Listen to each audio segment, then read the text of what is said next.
Hello जी, नमस्ते। College के प्यारे विद्यार्थियों, आपके लिए अगली जो पोइम है लिटरेचर की, go and catch a falling star, लिखी गई है जॉन डन के द्वारा। जॉन डन जो बहुत जॉन डन नाम सुना होगा ना। एलिजाबेथन एज का एक बहुत ही इंपॉर्टेंट कवि है जिसका नाम था जॉन डन। ये एक मेटाफिजिकल पोइट था। हाँ जी, मेटाफिजिकल पोइट। लिख लीजिए वो कैसा कवि रहा हुआ है जॉन डन, मेटाफिजिकल पोइट। एक बार के लिए मैं आपको बताऊंगा ये मेटाफिजिकल पोइट क्या होते हैं। पहले जॉन डन की ये पोइम है go and catch a falling star. एक बार तो मैं इस बारे में बता दूं कि इस पोइम का नाम go and catch a falling star नहीं था। ये पोइम है जॉन डन की मौत के बाद ये पब्लिश हुई थी। तो क्या नाम रखें, क्या नाम रखें? एक्चुअली इसका जो ओरिजिनल नाम था ये सॉन्ग हो सकता है, ठीक है। अब जब इसकी मौत के बाद ये पोइम पब्लिश हुई तो इसका नाम रख दिया, जो स्टार्टिंग की लाइन थी ना वही इसका नाम रख दिया गया एलिजाबेथन एज। जैसा कि मैंने आपको बताई हुई है 1558 से 1603 के बीच में ये एज चली थी, ठीक है। अब जॉन डन जो है वो उसका जो लाइफ स्पेन है वो 1572 से 1631, 1572 से 1631 ये इसका लाइफ स्पेन है भाई। 1572 में पैदा हुआ था, 1631 में एक्सपायर हो गया था। ये एक ब्रिटिश कवि था। मेटाफिजिकल पोइट कौन होते हैं? मेटा, इसके बारे में सुन लो। मेटा का मतलब होता है बियॉन्ड। बियॉन्ड का मतलब BEYOND, बियॉन्ड का मतलब दूर। फिजिकल का मतलब ये शरीर, इस शरीर से दूर। मेटाफिजिकल जो पोइट होते थे ना, इतने शानदार कवि होते थे भाई। ये शरीर से दूर बातें करते थे। किसकी बातें करते थे? रिलीजन की, धर्म की, लव की, गॉड की, डेथ की, मतलब इस प्रकार की आध्यात्मिक स्पिरिचुअलिटी की जो बातें होती थी ये इनकी पोइम के अंदर दिखती थी। बहुत ही खतरनाक रूप से ये मेटाफिजिकल पोइट थे। जॉन डन की बात बताऊं तो ये एक लॉयर भी थे भाई। क्या थे? लॉयर भी थे। लॉयर के अलावा ये एक चर्च के अंदर प्रीस्ट भी रह चुके थे। चर्च के अंदर एक पादरी भी थे, तो बहुत ही एजुकेटेड पर्सन थे। अब अपनी ये जो पोइम है यूथ के लिए है, कुंवारों कुंवारों और शादीशुदा भाइयों और बहनों, एक बार ये पोइम पढ़ोगे ना तो इस पोइम की इतनी ज्यादा आलोचना हुई थी। क्यों हुई थी? ये पोइम नारी जाति के अगेंस्ट में कुछ बात कह रही है। जैसे बहुत सारे आपने सुना होगा ना, एक बार वो अपने वाल्मीकि जी हैं या तुलसीदास जी हैं, उन्होंने भी नारी जाति के बारे में कुछ बात कही थी। बहुत ज्यादा आलोचनाएं हैं। मैन डोमिनेटेड सोसाइटी था भाई, आज भी है। तो महिलाओं के अगेंस्ट कुछ भी लिख दो, कौन बोलने वाला है? यानी इस नारी जाति को थोड़ा सा कमजोर जो माना गया था, तो इसने भी भरपूर फायदा उठाया और अपनी पोइम के अंदर खूब आलोचना हुई थी इसकी, इस पोइम के जब ये पब्लिश हुई। लेकिन बंदा इस दुनिया में था ही नहीं। क्यों हुई थी वो चीज अपन पढ़ेंगे, वो चीज अपन पढ़ेंगे। अब ये तो लॉयर था, अगर उस समय ये जिंदा होता और ये पोइम पब्लिश हो जाती तो भी ये अपने आर्ग्यू वहां पे पेश कर देता। क्या करता वो ये जाने, भगवान जाने। अब जॉन डन के बारे में आप इतना जान लीजिए कि एक मेटाफिजिकल पोइट थे। क्या थे भाई? मेटाफिजिकल पोइट थे। अब इस बंदे ने अपनी पोएम के अंदर कंसीट का बहुत ज्यादा यूज किया। लिख लेना, कंसीट। कंसीट का कोइनर है ये। कोइनर का मतलब प्रोड्यूसर है, उत्पत्ति इसने की है कंसीट। ये क्या होता है? ये एक पोएटिक डिवाइस है, फिगर ऑफ स्पीच है। आपने नाम सुना होगा ना मेटाफर, आपने नाम सुना होगा ना मेटाफर। मेटाफर में दो डिफरेंट चीज की कंपैरिजन होती है। आप तो मेरे शेर हो, आप तो मेरी शेरनी हो। मैं बोलता हूं ना ऐसे, है ना। आपने घर में भी सुना होगा, मम्मी अपने को कुछ कहती है, पापा अपने को कुछ कहता है। आप मेरे शेर हो, तू तो मेरा चांद है रे। ये कौन सा? ये मेटाफर होता है। तू तो मेरे चांद जैसा है, ये सिमली होता है। कंसीट में क्या होता है? इतनी इतनी इतनी अलग अलग चीजों की कंपैरिजन कर दी जाती है। एक बार की मैं इसकी एक कंसीट का एग्जांपल देता हूं जो बहुत ज्यादा कॉम्पिटिटिव एग्जाम में आता है। क्या एग्जांपल है? इसने एक पोएम लिखी थी, फ्ली। क्या पोएम लिखी थी? फ्ली नाम से इसने पोएम लिखी थी। उस पोएम में एक लवर अपने बिलव्ड को कह रहा है कि ये फ्ली एक मच्छर होता है, इंसेक्ट होता है, पिस्सू, मक्खी, कि ये जो मक्खी है ना ये जो मच्छर है, इस मच्छर ने प्रेमिका तेरा भी खून चूसा है और मेरा भी खून चूसा है। तो इस प्रकार से इस इंसेक्ट के अंदर तेरा और मेरा दोनों का खून मिला हुआ है। तो एक हद तक तो हमने शादी नहीं की है and we have not made any physical relationship but we are in it, हम दोनों का खून इसके अंदर है। तो एक हिसाब से तो हमने क्या कर लिया, फिजिकल रिलेशन बना लिया, क्योंकि इस इंसेक्ट के अंदर ये हम दोनों का ब्लड जो मिंगल हो गया। तो ये इस प्रकार से कंपैरिजन करता था भाई, देख लो, मतलब प्यार की तुलना फ्ली से कर दी कि ये मच्छर है ना, ये इससे कर दी। तो इस प्रकार से ये कंसीट का कोइनर है। एंड्रयू मार्वेल भी इसके बाद उसने भी बहुत ज्यादा कंसीट वगैरह और मेटाफिजिकल पॉइंट था भाई।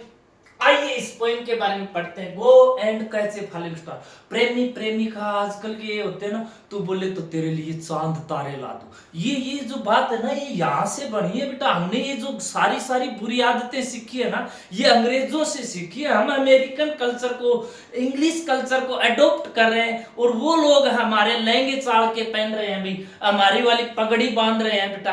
अब वो बाजरे की रोटी खाने को तरस रहे हैं, हम पिज्जा बर्गर के लिए तरस रहे हैं, क्योंकि we are adopting that they are adopting Indian culture, the purest culture of the world। ये थी। अब इसमें क्या होता है कि देखो, ये सात प्रकार की बातें बता रहा है कि जो इम्पॉसिबल है इस संसार के अंदर, ऐसा होना इम्पॉसिबल है। कौन कौन सी वो 7 बातें हैं, चलिए शुरू करते हैं। अब बंदा स्टार्टिंग में क्या कह रहा है कि go and catch a falling star. एक लवर मान लो, आजकल के युवा प्रेमी, उनको कह रहे हैं जा, तेरे में हिम्मत है तो एक टूटता हुआ तारा ला दे, है ना। मनु एक टूटिया तारा देखा सी, वो टूटते हुए तारे को लाना इम्पॉसिबल है भाई, impossible. Get with child a mandrake root. अब देखना, आप गूगल पे जाके सर्च कर सकते हो। एक प्लांट होता है बेटा, एक फूल होता है मैंड्रेक रूट, उसकी जड़ें नीचे से इस प्रकार से होती हैं जैसे आदमी के पैर हैं।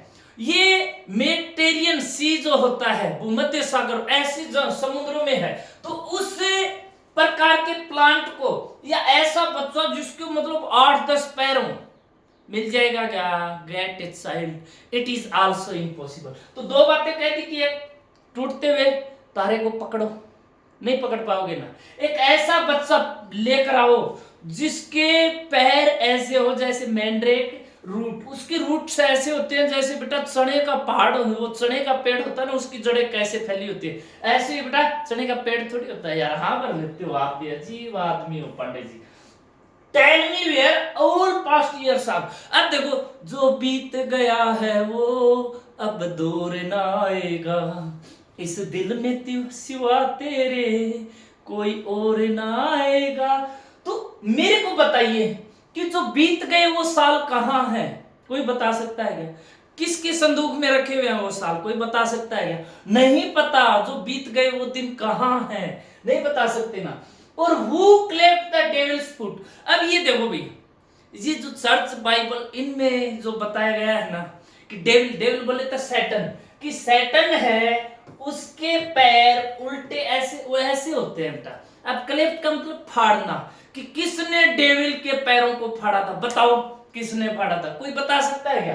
क्लेप्ट का मतलब टीयर, क्लेप्ट का मतलब है यहाँ पर टीयर, कि डेविल के पैरों को किसने फाड़ा था। Teach me to hear mermaids singing. अब ये मरमेड बोलते हैं जलपरी, जलपरी।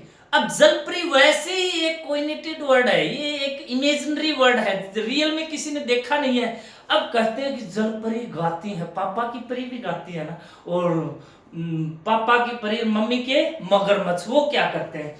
तो मेरे को बताइए, मेरे को सिखाओ, वो गाने सुना के, वो गाने सुनाओ मेरे को, जो मरमेड्स जलपरी गा रही होती है बेटा, वो होती नहीं है।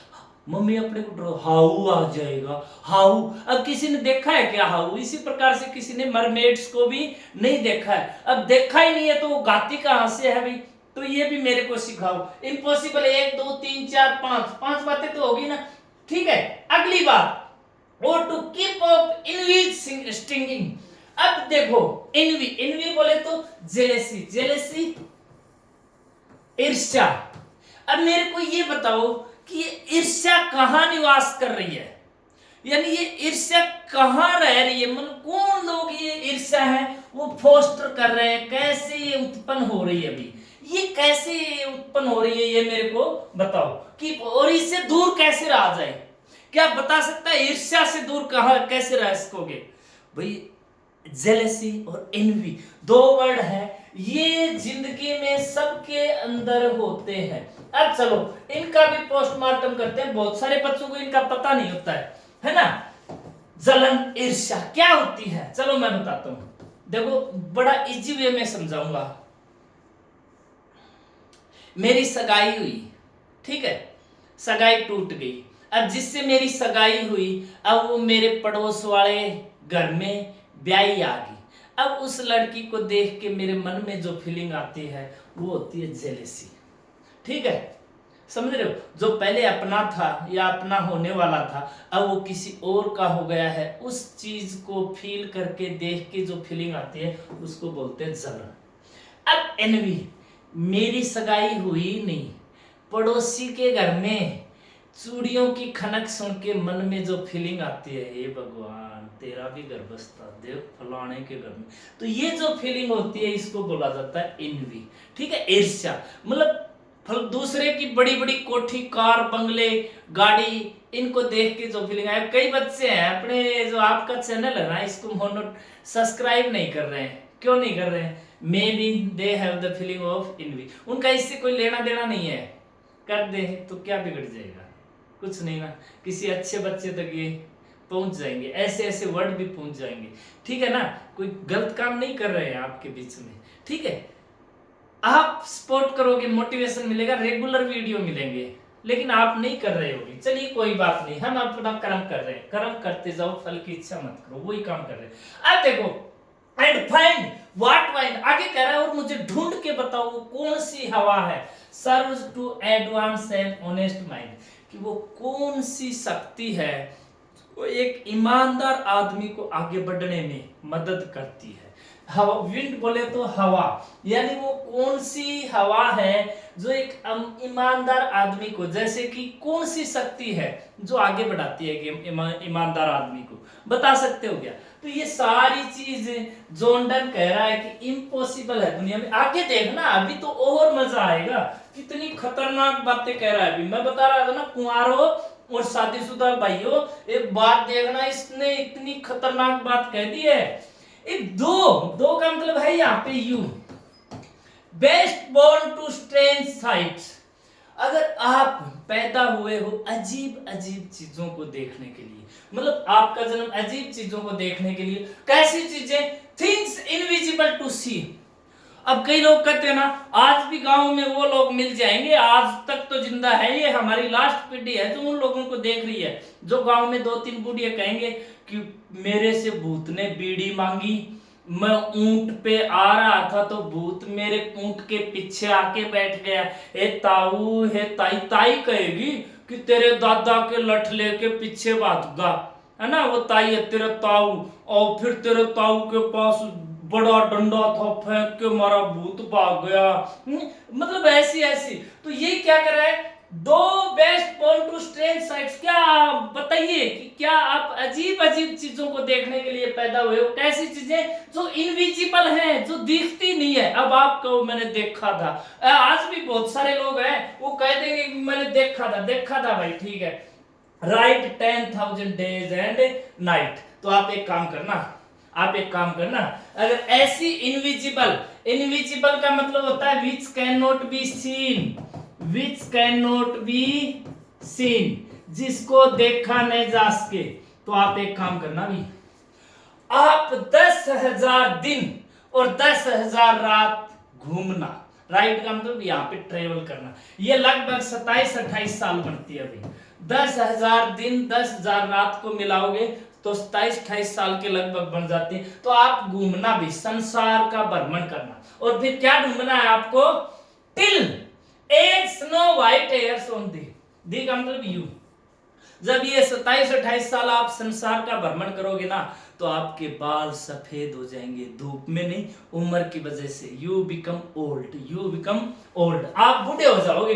जब तक घूमना है, जब तक आप क्या नहीं हो जाओ, जब तक आप क्या नहीं हो जाओ, बूढ़े नहीं हो जाओ और बुढ़ी नहीं हो जाओ।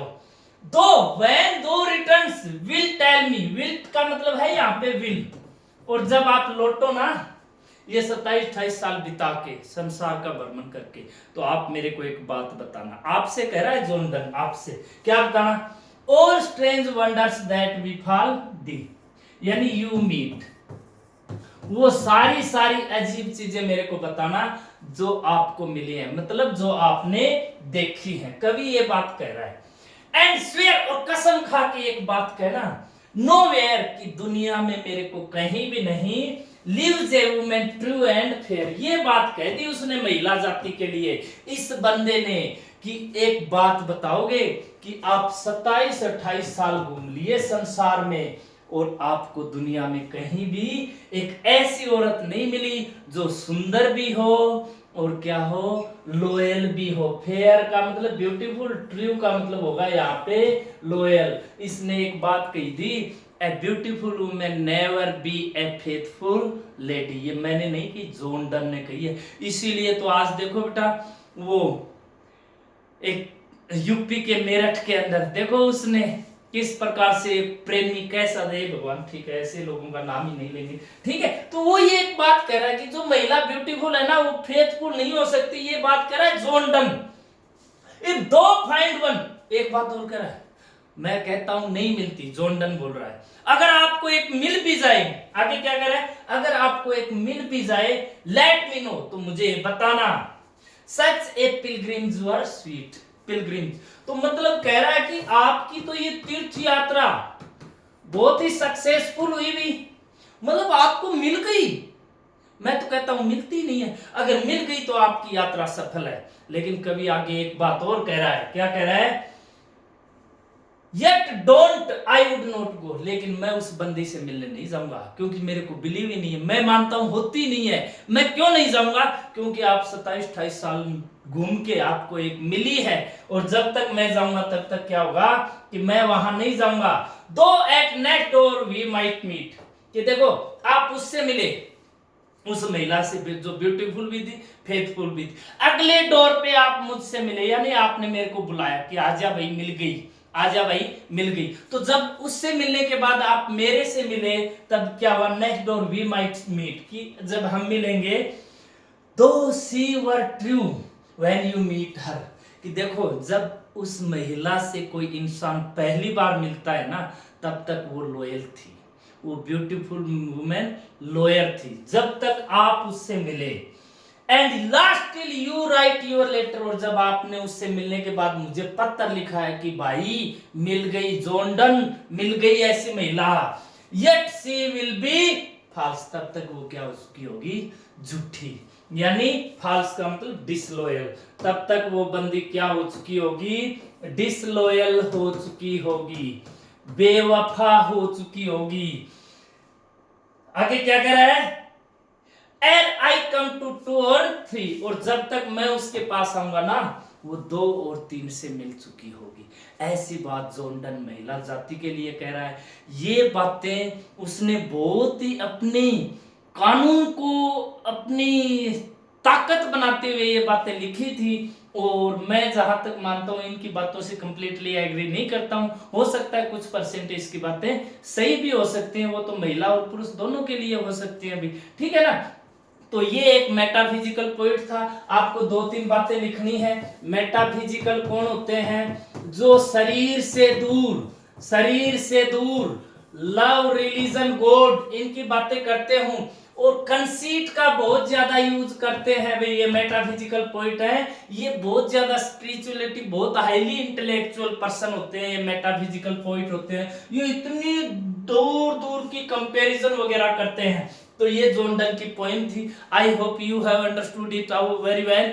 अगर पोइम आपको अच्छी लगी, अगर आपको एक्सप्लेनेशन अच्छी लगी, तो प्लीज इसको लाइक, शेयर, कमेंट जरूर कर दीजिएगा।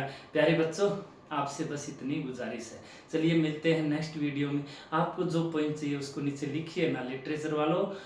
जो भी किसी की तैयारी कर रहे हैं, first grade, second grade, professor, lecturer, वो वहाँ भी ये पूछे जाते हैं कंसीट क्या होते हैं, सारे पोइटिक डिवाइस अगर आपको देखने हैं तो मेरा पहला वीडियो जाके देखिएगा जो पोइटिक डिवाइस के ऊपर ही बेस्ड है। चलिए मिलते हैं नेक्स्ट वीडियो में। जय हिंद।